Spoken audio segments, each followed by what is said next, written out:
Hello everyone, that's the lecture of chemistry for class 12. Today we are going to start a new chapter, that is electrochemistry. In this chapter we study about electrochemical cell and electrolytic cell. Okay, electrochemical cell क्या होता है बच्चे, जिसमें जो chemical energy है वो convert होती है इलेक्ट्रिक एनर्जी के अंदर. एंड इलेक्ट्रोलाइटिक सेल क्या होता है, जिसमें इलेक्ट्रिक एनर्जी कन्वर्ट होती है केमिकल एनर्जी के अंदर. ठीक है, firstly we will discuss about electrochemical cell. Electrochemical cell क्या होता है, जिसमें रिडॉक्स रिएक्शन होती है. ठीक है, रिडॉक्स रिएक्शन लाइक जिसमें ऑक्सीडेशन एंड रिडक्शन साइमल्टेनियसली होता है. ठीक है, ऑक्सीडेशन लाइक जिसमें इलेक्ट्रॉन, कोई भी मेटल है या कोई भी सब्सटेंस हम कह सकते हैं जो इलेक्ट्रॉन को का लॉस करता है. ठीक है, रिडक्शन जिसमें कोई भी सब्सटेंस है जो इलेक्ट्रॉन को गेन करता है. ठीक है, तो during this chemical reaction means during oxidation and reduction chemical energy produce होती है. ठीक है, और उस केमिकल एनर्जी से वो जो केमिकल एनर्जी है फिर वो किस में कन्वर्ट हो जाती है, इलेक्ट्रिक एनर्जी या फिर करंट में. ठीक है, केमिकल एनर्जी से क्या प्रोड्यूस होता है, करंट प्रोड्यूस होता है. ठीक है, हम इसको प्रूफ भी करके दिखाएंगे आगे. अब मैं बस आपको एक आइडिया दे रही हूँ. ओके, तो इलेक्ट्रोकेमिकल सेल क्या होते हैं, जिसमें जो केमिकल एनर्जी है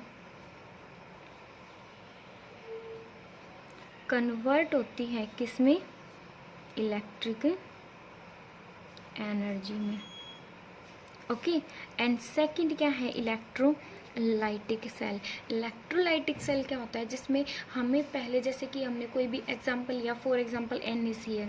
ठीक है, NaCl ये मोल्टन स्टेट में है. ठीक है, NaCl में से मीन्स ये अपने आयंस में बिल्कुल डिसोसिएट नहीं होएगा जब तक हम इसमें इलेक्ट्रिसिटी पास नहीं करवाएंगे. ठीक है, जैसे ही हमने इसके अंदर इलेक्ट्रिसिटी पास करवाई, जो NaCl है वो किस में ब्रेक हो जाएगा, Na plus and Cl minus ion में क्या हो जाता है, वो ब्रेक हो जाता है. ठीक है, मीन्स फिर हम कोई भी इलेक्ट्रोड वगैरह लगा देते हैं, फिर Na प्लस है वो कैथोड की तरफ मूव करता है. ठीक है, मीन्स तब करंट वो केमिकल रिएक्शंस होती हैं. ठीक है, तो हमें इलेक्ट्रोलाइटिक सेल क्या होते हैं, जिसमें पहले हमें इलेक्ट्रिसिटी प्रोड्यूस पास करवानी पड़ती है. ठीक है, पहले हम बीकर में इलेक्ट्रिसिटी पास करवाएंगे, फिर क्या होगा, कोई भी मेटल्स है, कोई भी जैसे कंपाउंड है वो अपने आयंस में ब्रेक हो जाएगा. आयंस में ब्रेक होने के बाद chemical energy means chemical reactions होंगी और उससे केमिकल रिएक्शन से केमिकल एनर्जी प्रोड्यूस होगी. ठीक है, तो इसमें क्या होता है, इलेक्ट्रोलाइटिक सेल में जो इलेक्ट्रिक एनर्जी है, इलेक्ट्रिक एनर्जी कन्वर्ट होती है किसमें, केमिकल एनर्जी के अंदर. समझ आया, दोनों में डिफरेंस समझ आया. इसमें क्या होगा, केमिकल एनर्जी कन्वर्ट होएगी इलेक्ट्रिक एनर्जी में. इलेक्ट्रोलाइटिक का मतलब इलेक्ट्रिक एनर्जी कन्वर्ट होती है केमिकल एनर्जी के अंदर. समझ आया. ठीक है, तो अब डेफिनेशन आती है इलेक्ट्रोकेमिस्ट्री की. जो इलेक्ट्रोकेमिस्ट्री हमें जो चैप्टर पढ़ना है वो होता क्या है एक्चुअल में. तो इलेक्ट्रोकेमिस्ट्री क्या होती है बच्चे, it is the branch of science. ये क्या होती है, it is the branch of science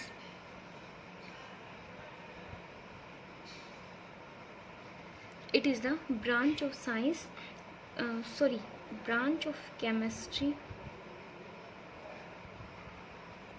तो इलेक्ट्रोकेमिस्ट्री क्या होती है बच्चे, इलेक्ट्रोकेमिस्ट्री ये ब्रांच होती है केमिस्ट्री की which deals with the relationship between, जो किस किस के बारे में डील करती है, रिलेशनशिप बिटवीन किस किस के बीच में, रिलेशन इलेक्ट्रिक एनर्जी के बीच में, एंड जो केमिकल चेंज होते हैं किस में, रिडॉक्स रिएक्शन में. ठीक है, कि कैसे केमिकल जो एनर्जी है वो केमिकल एनर्जी जो प्रोड्यूस होती है रिडॉक्स रिएक्शन में वो कैसे कन्वर्ट हो जाती है इलेक्ट्रिक एनर्जी में. ठीक है, और जो इलेक्ट्रिक एनर्जी है फिर हम उसका मीन्स रिडॉक्स रिएक्शन, और जो केमिकल और जो इलेक्ट्रिक एनर्जी है फिर हम उसका किस में यूज करते हैं, रिडॉक्स रिएक्शन में यूज़ करते हैं. ठीक है, इलेक्ट्रिक एनर्जी से फिर हम रिडॉक्स रिएक्शन करवाते हैं. ओके, तो ये क्या होती है बच्चे, ये एक नॉन स्पॉन्टेनियस प्रोसेस होती है. ये जो इलेक्ट्रोलाइटिक सेल होते हैं ना, जिसमें इलेक्ट्रिक एनर्जी केमिकल एनर्जी में कन्वर्ट होती है, ये नॉन स्पॉन्टेनियस प्रोसेस होती है, खुद नहीं होती है. समझ आए, मीन्स NaCl है, अगर आपने इसको वाटर के अंदर डाल दिया ना तो ये एज इट इज़ पड़ा रहेगा. ठीक है, इसमें कोई केमिकल रिएक्शन नहीं होएंगी. कब तक नहीं होएंगी, जब तक इसके अंदर हम इलेक्ट्रिसिटी पास नहीं करवा देते. ठीक है, as soon as we pass electricity ये क्या हो जाएगा, अपने आयंस में ब्रेक हो जाएगा. ओके, तो ये क्या होती है, मीन्स ये हम किसके बारे में डील करती हैं, इलेक्ट्रिक एनर्जी और केमिकल एनर्जी, मीन्स कैसे ये अपने एक दूसरे के साथ मीन्स इंटर कन्वर्टिबल कैसे कन्वर्ट हो जाती हैं। ओके, तो अब है बच्चे इसकी इम्पोर्टेंस ऑफ इलेक्ट्रोकेमिस्ट्री। इम्पोर्टेंस में फर्स्ट इम्पोर्टेंस क्या है कि जो sodium magnesium and calcium aluminium और बहुत सारी जैसे इन मेटल्स को हम प्रोड्यूस करवा सकते हैं किसकी हेल्प से, इलेक्ट्रोकेमिस्ट्री की हेल्प से। ठीक है, आगे आप देखोगे जो भी हम जैसे एग्जांपल वगैरह करेंगे तो बहुत सारे मेटल जैसे सोडियम मैग्नीशियम कैल्शियम एल्यूमिनियम है, इनको हम प्रोड्यूस करते हैं इलेक्ट्रोकेमिस्ट्री की हेल्प से। सेकेंडली जो सेल्स और बैटरी होती है ना, सेल एंड बैटरी, जो अलग अलग इंस्ट्रूमेंट जैसे रिमोट वगैरह या ऑटोमोबाइल्स जिसमें भी जो सेल और बैटरीज का यूज किया जाता है, तो वो क्या करते हैं, वो केमिकल एनर्जी को कन्वर्ट करते हैं किसमें, कन्वर्ट इनटू इलेक्ट्रिकल एनर्जी। और ये सब कुछ किसकी हेल्प से होता है, इलेक्ट्रोकेमिस्ट्री की हेल्प से होता है। ठीक है, जो हमारे सेंसरी सिग्नल्स, जो भी सिग्नल्स वगैरह जो ब्रेन्स तक जाते हैं, ठीक है, जैसे कोई भी हमें स्टिमुलाई मिलती है और फिर हमारी जो बॉडी है रिस्पॉन्स करती है उसके अकॉर्डिंग, तो वो जो भी सिग्नल्स जो हमारे ब्रेन तक जाते हैं और ब्रेन से जो भी सिग्नल फिर बाद में जैसे हम रिस्पॉन्स करते हैं, ये सब चीज़ें भी किसकी वजह से होती हैं, इलेक्ट्रोकेमिस्ट्री की हेल्प से होती है। एक इलेक्ट्रोकेमिकल फिनोमिना होता है। ठीक है, तो फर्स्ट हम पढ़ते हैं इलेक्ट्रोलाइसिस। यहाँ से चैप्टर की क्या होती है, स्टार्टिंग होती है। ये सब क्या था, हमारा बेसिक था। ठीक है, इलेक्ट्रोलाइसिस क्या होता है, देखो बच्चों इलेक्ट्रोलाइसिस क्या होता है, it may be defined as a process. ये एक वो प्रोसेस है जिसमें डिकम्पोजिशन, ब्रेकेज हो जाती है किसकी, इलेक्ट्रोलाइट की। इलेक्ट्रोलाइट क्या होता है जो वाटर में डालने से मीन्स इलेक्ट्रिसिटी पास करवाते ही जो भी कोई भी सब्सटेंस है वो अपने आयंस में ब्रेक हो जाता है, या कोई कंपाउंड है वो अपने आयंस में ब्रेक हो जाता है, उसको हम बोलते हैं इलेक्ट्रोलाइट। ठीक है, जैसे जो सॉल्ट होता है ना, सॉल्ट NaCl, वो क्या है, कंपाउंड है। ठीक है, जैसे आप उसको वाटर के अंदर डालते हो और इलेक्ट्रिसिटी पास करवाते हो तो वो क्या हो जाता है, अपनी आयंस में ब्रेक हो जाता है। ठीक है, तो by the passage of electricity, ठीक है, डिकम्पोजिशन ऑफ इलेक्ट्रोलाइट क्या हो जाता है, डिकम्पोज हो जाता है। कब वो डिकम्पोज होएगा, by the passage of electricity, कब, जब हम उसमें इलेक्ट्रिसिटी पास करवाते हैं। ठीक है, थ्रू इट एक्वा सोल्यूशन, या तो उसको NaCl को जो भी इलेक्ट्रोलाइट है उसको वाटर के अंदर डालोगे या फिर आप उसको मेल्ट करोगे। ठीक है, उसमें सॉलिड स्टेट में कभी भी इलेक्ट्रिसिटी पास करवाने से वो अपने आयंस में ब्रेक नहीं होगा। ये दोनों चीज़ें आपको याद रखनी है। या तो इलेक्ट्रोलाइट किस में डालोगे आप, एक्वा सॉल्यूशन में, वाटर के अंदर, या फिर आप उसको मेल्ट करोगे। समझ है, सॉलिड स्टेट में कभी भी वो अपने आयंस में ब्रेक नहीं होगा। तो इलेक्ट्रोलाइसिस आई थिंक आपको समझ आ गया होगा कि इलेक्ट्रिसिटी पास करवाने से जो इलेक्ट्रोलाइट है वो क्या हो जाता है, ब्रेक डाउन हो जाता है अपने आयंस के अंदर। कौन सी स्टेज में होगा, जब वो या तो आप उसको एक्वा सॉल्यूशन के अंदर डालोगे या फिर आप उसको मोल्टन स्टेट में उसको मेल्ट करोगे। ठीक है, ये था इलेक्ट्रोलाइसिस, इसकी डेफिनेशन। ठीक है, ये क्या इलेक्ट्रोलाइटिक सेल है, ये हमने एक बिकर लिया। ठीक है, बिकर के अंदर हमने क्या डाल दिया, इलेक्ट्रोलाइट डाल दिया, जैसे कि हमने इसके अंदर NaCl डाल दिया। ठीक है, NaCl क्या है, इलेक्ट्रोलाइट है, और ये क्या है, वाटर है। समझ आए। ठीक है, तो NaCl है जब, और ये क्या है, हमने इसको किससे कनेक्ट, ये एक इलेक्ट्रोलाइटिक सेल है, जस्ट ये याद रखो। फिर आपने इसको किसके साथ, 2 इलेक्ट्रोड डाल दिए इसके अंदर। ठीक है, एक एनोड और एक कैथोड। ठीक है, कैथोड लाइक अगर आप, और आपने इस किसके साथ अटैच कर दिया, एक बैटरी के साथ अटैच कर दिया। ठीक है, इन इलेक्ट्रोड्स को एक को अटैच किया negative terminal of the battery, जिसको हम बोलेंगे कैथोड। ठीक है, और एक इलेक्ट्रोड को अटैच किया आपने किसके साथ, कनेक्ट किया, कनेक्ट बोल सकते हो, कनेक्ट किया positive terminal of the battery, तो इसको हम बोलेंगे एनोड। क्या बोलोगे आप इसको, एनोड। ठीक है, तो एनोड जिस पे पॉजिटिव चार्ज है, कैथोड जिस पे नेगेटिव चार्ज होता है। ठीक है, ये आपका सारा क्या है, इलेक्ट्रोलाइटिक सेल है। ठीक है, फिर हम आगे पढ़ते हैं, जैसे कि हमने ले लिया, हम फर्स्ट कर रहे हैं electrolysis of molten sodium chloride. अगर हमने यहाँ पे वाटर की जगह क्या ले रखा है, मोल्टन NaCl ले रखा है। ठीक है, अब देखो बच्चों, आपने क्या लिया, इसके अंदर NaCl ले लिया और इलेक्ट्रिसिटी पास करवा दी। इलेक्ट्रिसिटी पास करवाते ही जो Na है वो किस में ब्रेक हो जाएगा, हमारे पास क्या था, NaCl है, हमने यहाँ पे इलेक्ट्रिसिटी पास करवाई तो क्या हो जाएगा, इलेक्ट्रिसिटी पास करवाते ही जो Na सोडियम है वो अलग हो जाएगा और जो क्लोराइड आयन है वो अलग हो जाएंगे। Na एज Na प्लस के रूप में ब्रेक हो जाएगा और Cl है एज Cl माइनस के रूप में, एज Cl माइनस अलग हो जाएगा। ठीक है, तो कैथोड पे कौन सी रिएक्शन होगी, एट कैथोड क्यों बोला मैंने, जैसे जो सोडियम है इस पर क्या है, पॉजिटिव चार्ज है, तो पॉजिटिव किसकी तरफ अट्रैक्ट होगा, कौन सी इलेक्ट्रोड की तरफ, नेगेटिव इलेक्ट्रोड की तरफ, और नेगेटिव इलेक्ट्रोड कौन सा हमारा, कैथोड है, ठीक है। तो जो सोडियम है वो क्या करेगा, इन जो कैथोड है इस पर क्या है, इलेक्ट्रॉन्स ही तो है, ठीक है। तो ये क्या करेगा, सोडियम एक इलेक्ट्रॉन, बिकॉज इसके पास क्या पॉजिटिव चार्ज है तो इसको एक इलेक्ट्रॉन चाहिए, ठीक है। बिकॉज यहाँ पे इसकी ऑक्सीडेशन स्टेट इलेक्ट्रॉनिक कॉन्फ़िगरेशन क्या है, 2 8 है, ठीक है, समझ आया। लेकिन तो ये क्या करेगा, हमें क्या चाहिए, हमें तो सोडियम चाहिए, प्योर सोडियम चाहिए, तो प्योर सोडियम के लिए क्या ये क्या करेगा, एक इलेक्ट्रॉन को गेन कर लेगा, एक इलेक्ट्रॉन को गेन कर लेगा, यहाँ से कैथोड के पास जाएगा, एक इलेक्ट्रॉन को गेन करेगा और क्या बन जाएगा, सोडियम बन जाएगा, समझ आया, ठीक है। ये क्या होता है बच्चे हमारे, ये होता है primary change, primary change, okay. Second क्या है, ये होगी कैथोड पे रिएक्शन, कैथोड पे कौन सी रिएक्शन होगी, जो सोडियम, कैथोड क्या है, नेगेटिव होता है कैथोड, तो नेगेटिव के पास कौन क्या जाएगा, पॉजिटिव वाला जाएगा, पॉजिटिव क्या हमारा सोडियम है, तो सोडियम इसके पास जाके क्या करके एक इलेक्ट्रॉन को गेन कर लेगा। तो ऐसे ऐसे बहुत सारे सोडियम है, तो हम एक पार्टिकुलर ओनली एक सोडियम की दिखा रहे हैं रिएक्शन यहाँ पे, ठीक है।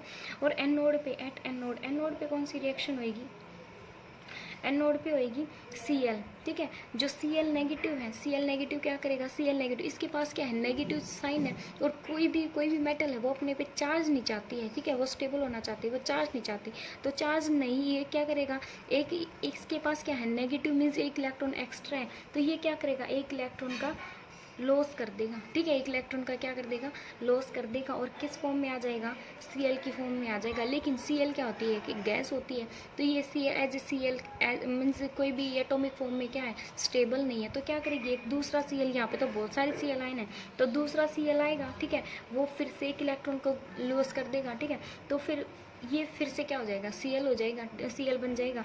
तो जो दोनों के दोनों Cl हैं क्या आपस में क्या कर लेंगे, रिएक्ट कर जाएंगे एक दूसरे के साथ।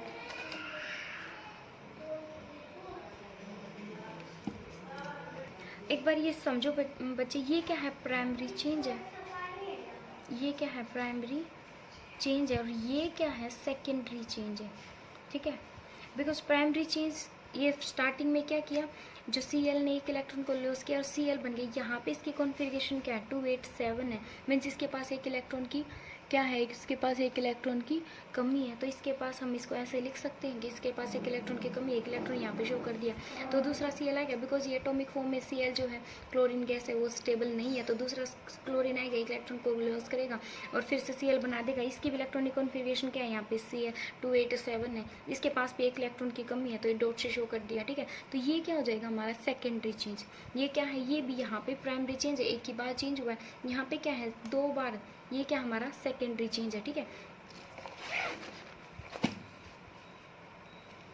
अब जो 2 Cl थे प्राइमरी चेंज वाला, ठीक है, दो Cl थे, वो क्या हो जाएंगे, आपस में रिएक्ट कर जाएंगे और क्या कौन सी गैस बना लेंगे, Cl गैस बना लेंगे, ओके, Cl2 गैस, ओके, क्या बना लेंगे, Cl2 गैस। तो ये क्या हमारा सेकेंडरी चेंज, समझ आया।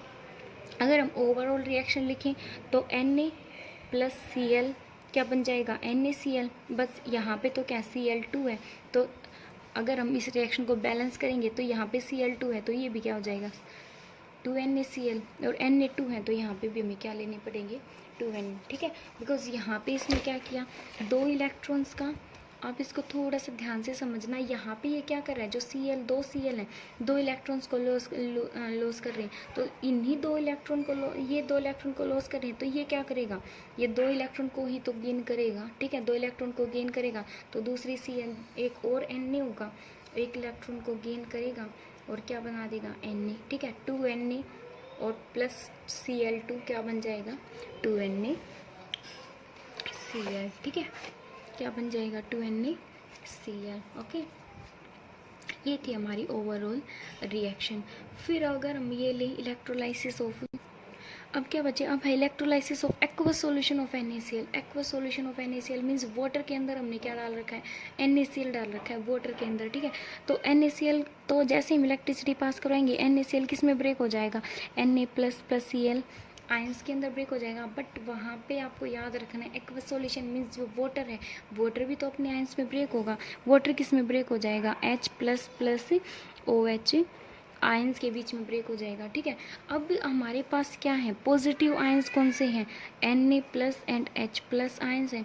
पहले तो जो Na+ है वो किसके पास जा रहा था, कैथोड के पास जा रहा था, और वहाँ से इलेक्ट्रॉन गेन कर रहा था, ठीक है, और Na बना रहा था, समझ आए। लेकिन अब इन दोनों में से अब हमारे पास पॉजिटिव आयंस कितने हैं, 2 हैं।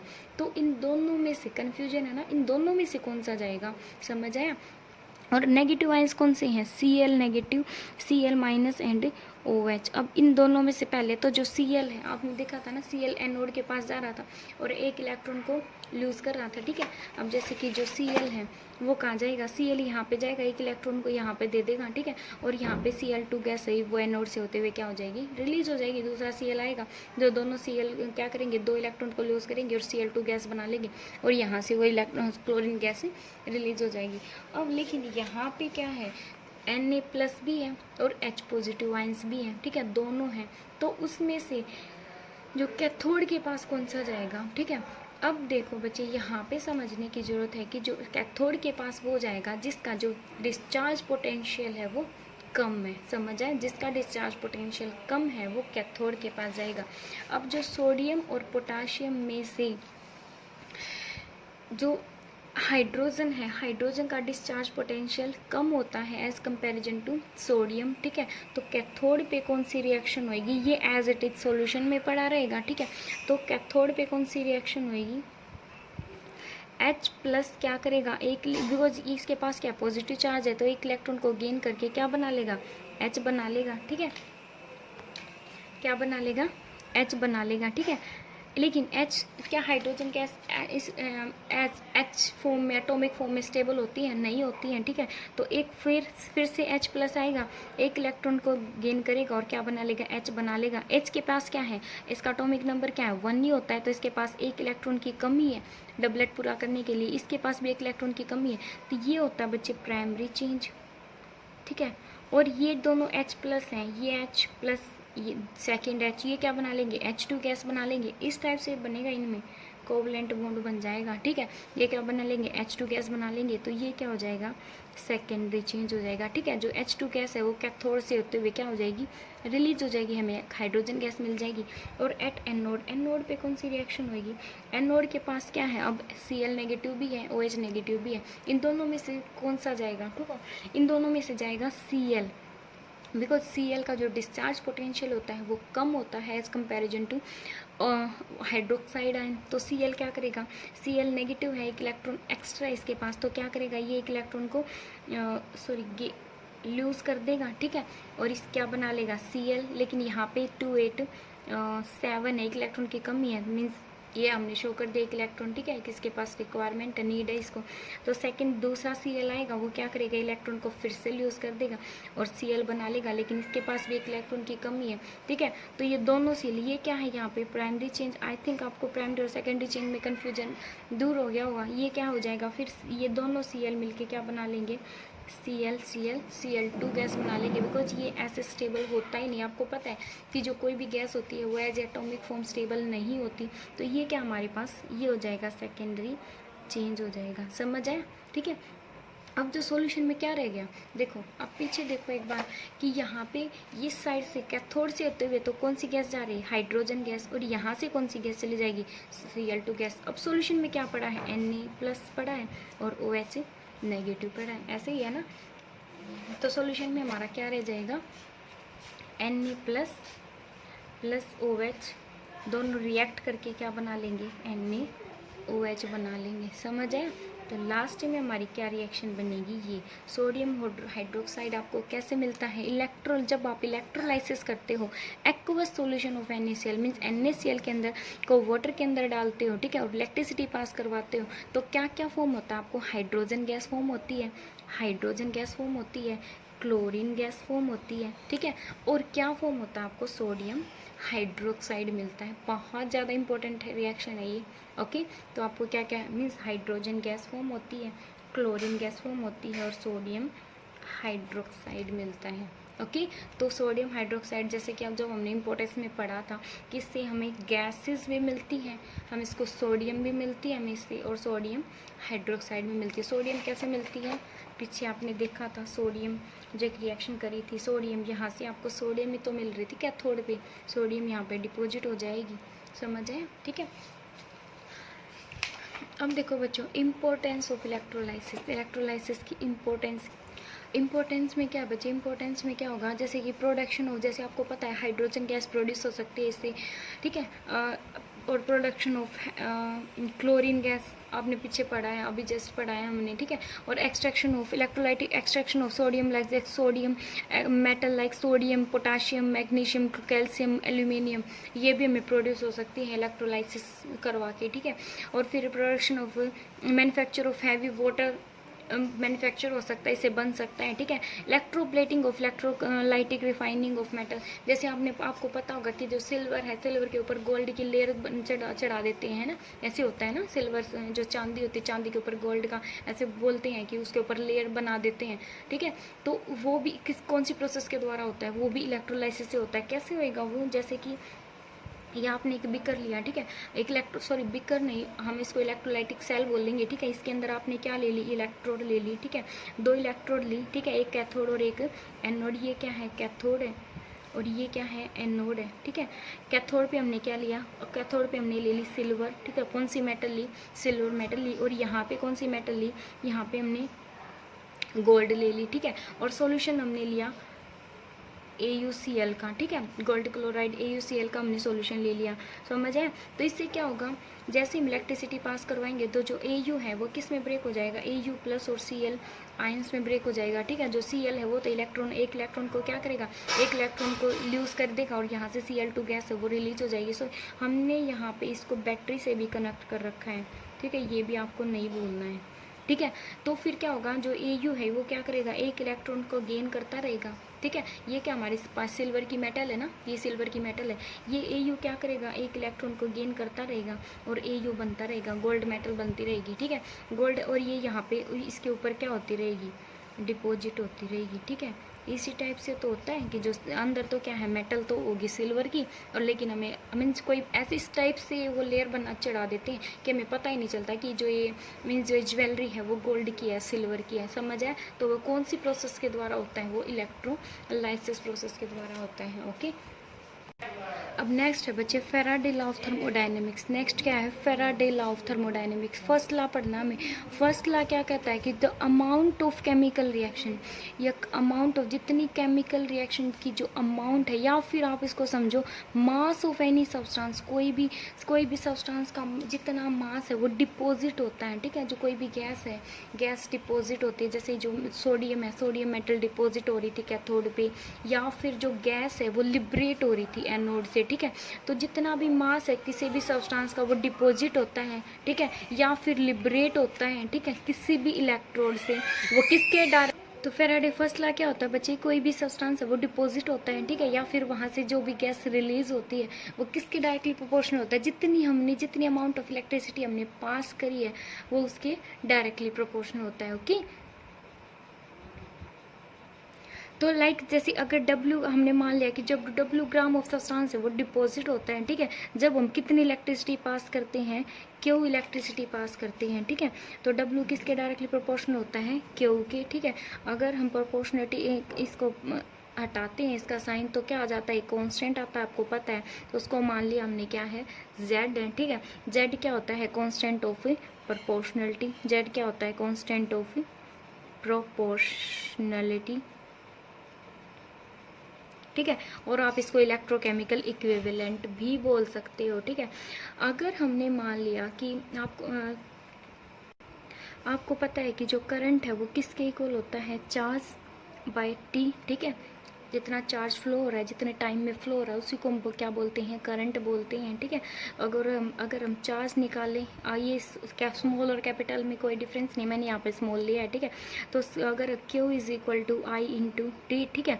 अगर हम 1 एम्पियर करंट पास करें, ठीक है, इन 1 सेकेंड, ठीक है, तो जो चार्ज है तो सॉरी पहले चार्ज की वैल्यू यहाँ पे पुट करते हैं, तो W is equal to Z into I into T. समझ आया? तो अगर हम 1 एम्पियर करंट पास करें और कितने सेकंड में, 1 सेकंड में, तो जो जेड डब्ल्यू है, तो जो कोई भी सब्सटेंस है जितना डिपॉजिट होगा, जिसका मास जितना डिपॉजिट होता है, ठीक है, या कोई भी गैस लिबरेट होती है, वो किसके इक्वल हो जाता है? केमिकल इक्विवेलेंट के। ठीक है, तो जो केमिकल इक्विवेलेंट है, electrochemical equivalent,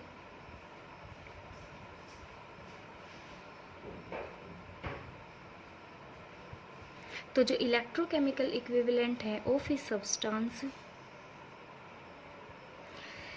is defined as, उसको हम डिफाइंड कैसे डिफाइन कर सकते हैं कि as the mass of the substance, mass of the substance deposit when a current 1 ampere is passed in 1 second. समझ आया आपको कि जो फैराडे लॉ ऑफ थर्मोडायनेमिक्स है, उसमें क्या होगा, जो मास ऑफ द सब्सटेंस डिपॉजिट होता है वो किसके डायरेक्टली प्रोपोर्शनल होता है, जितनी इलेक्ट्रिसिटी हमने पास करी है। ठीक है, अगर प्रोपोर्शनलिटी का साइन हम हटाते हैं तो क्या आ जाता है कि प्रोपोर्शनलिटी कांस्टेंट आता है, जिसको हम जेड से डिफाइन कर रहे हैं। जेड क्या होता है? कांस्टेंट ऑफ प्रोपोर्शनलिटी है, हम इसको इलेक्ट्रोकेमिकल इक्विवेलेंट भी बोल सकते हैं। ठीक है, तो आपको पता है कि जो करंट है वो किसके इक्वल होता है? जितना चार्ज फ्लो हुआ और जितने टाइम में फ्लो हुआ उसको बोलते हैं। तो अगर हम चार्ज की वैल्यू निकालते हैं, चार्ज क्या आ जाएगा? आई इंटू टी। चार्ज की वैल्यू अगर हम यहाँ पे पुट करते हैं इस इक्वेशन में, तो क्या हो जाएगा? W is equal to Z into I into T. ठीक है, तो जो अगर हमें डिफाइन करना है ओनली इलेक्ट्रोकेमिकल इक्विवेलेंट को, तो हम कैसे डिफाइन करेंगे? अगर हम 1 एम्पियर, अगर हम पार्टिकुलर करंट लें, ठीक है, 1 एम्पियर करंट पास किया हमने 1 सेकेंड में, ठीक है, तो जो इलेक्ट्रोकेमिकल इक्विवेलेंट है वो किसके इक्वल हो जाता है? The mass of the substance deposit और लिबरेट। ठीक है, उसके इक्वल हो जाएगा। ठीक है, is of a substance is defined as the mass of the substance deposit. वो mass of the substance deposit कब, कितना डिपॉजिट होएगा? जब 1 एम्पियर करंट पास करें हम 1 सेकेंड में। ठीक है, तो जो ये इलेक्ट्रोकेमिकल इक्विवेलेंट है वो और कुछ नहीं है, वो क्या है? ये mass of the substance deposit ही है। कब? जब हम 1 एम्पियर करंट 1 सेकेंड में पास कर रहे हैं। ठीक है, इसी को बोलते हैं Faraday first law of thermodynamics.